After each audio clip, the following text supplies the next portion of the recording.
Olá! Hoje vamos falar um pouco sobre o sistema de numeração, mais precisamente o sistema binário.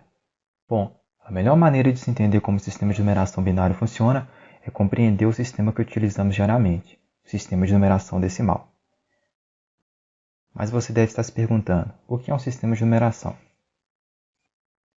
Um sistema de numeração é um sistema de escrita usado para representar números, ou seja, uma notação matemática para representar os números de um determinado conjunto de valores usando dígitos ou outros símbolos de maneira consistente. Por exemplo, o sistema de numeração romano, um sistema onde se tem uma representação de valores por meio de letras. Um outro exemplo, o sistema de numeração egípcio, onde sua representação é feita por figuras e símbolos. Nós, atualmente, utilizamos o sistema numérico indo-arábico, um sistema que é composto por 10 símbolos, 0, 1, 2, 3, 4, 5, 6, 7, 8 e 9. Este nosso sistema de numeração é um sistema decimal e posicional. Ao dizer sistema decimal, estamos mencionando que é um sistema baseado no valor de 10 unidades, ou seja, sistema de base 10. E posicional significa dizer que a ordem dos símbolos que compõem o número é importante. Vejamos. Como mencionado, nosso sistema possui 10 símbolos. Portanto, utilizando individualmente cada símbolo, podemos representar valores com até 9 unidades, já que um símbolo é destinado a representar a ausência de unidades, o zero. Portanto, se precisamos representar valores maiores que 9, devemos então combinar dois símbolos. Note que a forma que essa combinação se dá determina o valor que é representado. Como você estudou lá nos anos iniciais, no sistema decimal, o número possui ordem e classe.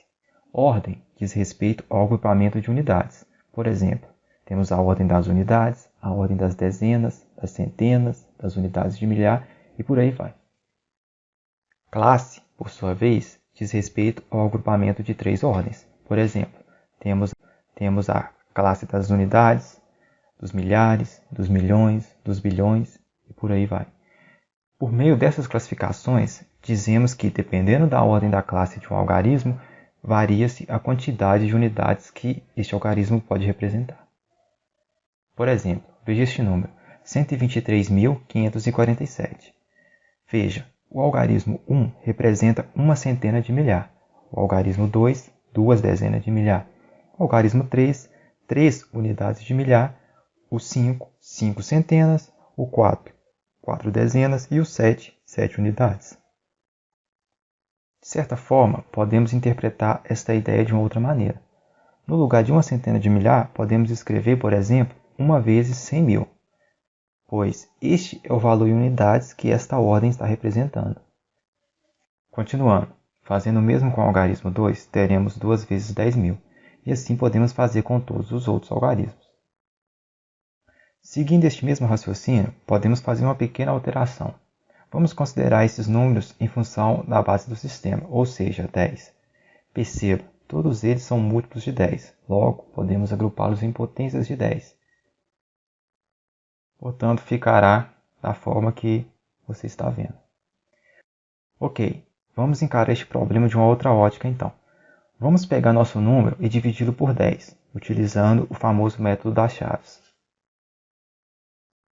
Ao fazer isso, teremos como resultado 12.354, 12.354 e resto 7. Isso nos quer dizer que conseguimos formar 12.354 grupos com 10 unidades cada um, e nos sobrará 7 unidades, as quais não poderão formar um grupo completo, ou seja, com 10. Perfeito. Vamos agora repetir esse processo com o novo resultado obtido, ou seja, vamos dividi-lo também por 10. Neste caso, teremos 1.235 e resto 4. Podemos enxergar isso de uma outra maneira, assim como fizemos anteriormente. Isso nos resultou em 1.235 grupos de 100 unidades, mais 4 grupos de 10 unidades e 7 unidades que não foram agrupadas. Ficou um pouco confuso, né? Veja, são 1.235 grupos de 100 unidades, pois agrupamos grupos que já possuíam 10 unidades. Ou seja, 10 grupos possuem 10 unidades, resultando em grupos de 100 unidades, pois 10 vezes 10 igual a 100, ok? Podemos então continuar esse processo sucessivamente até não ser mais possível. Essa condição ocorrerá quando o quociente for menor que o divisor. Lembrando que estamos considerando os conjuntos naturais aqui. No final do processo, iremos obter o seguinte resultado. Formamos ao todo um grupo com 100.000 unidades, 2 grupos com 10.000 unidades, 3 grupos com 1.000 unidades, 5 grupos com 100 unidades, 4 grupos com 10 unidades e 7 unidades que não foram agrupadas, ou seja, o mesmo resultado que obtivemos antes. Mas fica um pequeno questionamento. E se resolvermos agrupar agora em grupos de 2 unidades, ao invés de 10? Como é que ficaria? Um pouco intrigado? Vamos fazer este exemplo. Mas vamos utilizar um número um pouco menor para facilitar a análise, beleza? Que tal 29? Ok, vamos começar dividindo-o por 2. Obteremos então 14 grupos com 2 unidades e uma unidade que não poderá ser agrupada. Vamos continuar o procedimento. Agora teremos 7 grupos com 4 unidades, nenhum grupo com 2 unidades e uma unidade sem agrupamento. Continuando, teremos 3 grupos com 8 unidades, um grupo com 4 unidades, nenhum grupo com 2 unidades e uma unidade sem agrupamento. Continuando o processo, chegamos na última etapa. Neste caso, iremos obter um grupo com 16 unidades, um grupo com 8 unidades, um grupo com 4 unidades, nenhum grupo com 2 unidades e uma unidade sem agrupamento. Podemos escrever isso de outra forma. Nesse caso, teremos a seguinte expressão. Compare essa expressão com outra obtida a partir do agrupamento de 10, como fizemos no começo. Essa expressão que estamos comparando ela, como eu já disse, podemos escrevê-la de outra forma, em função da base do sistema, ou seja, a base 10. Vamos fazer isso. No caso da expressão resultante do agrupamento de 2 unidades, veja que podemos reescrevê-las em potência de 2, pois 16, 8, 4 e 2 são múltiplos de 2. Ou seja, 16 é o mesmo que 2 elevado a 4, 8 é o mesmo que 2 elevado a 3, 4 é o mesmo que 2 elevado a 2, 2 é o mesmo que 2 elevado a 1. E para completar o raciocínio, podemos adicionar a unidade sem agrupamento 2 elevado a 0, pois sabemos que é 1. Portanto, lembrando do conceito de ordem mostrado no início do vídeo, podemos reescrever estes números. Para o agrupamento de 10, teremos 29, 2 e 9. E para o agrupamento de 1, 1, 1, 0, 1. Perceba que, ao fazermos estes agrupamentos sucessivos, nós transformamos o número 29 da base 10 para a base 2, que neste caso ele será escrito como 1, 1, 1, 0, 1.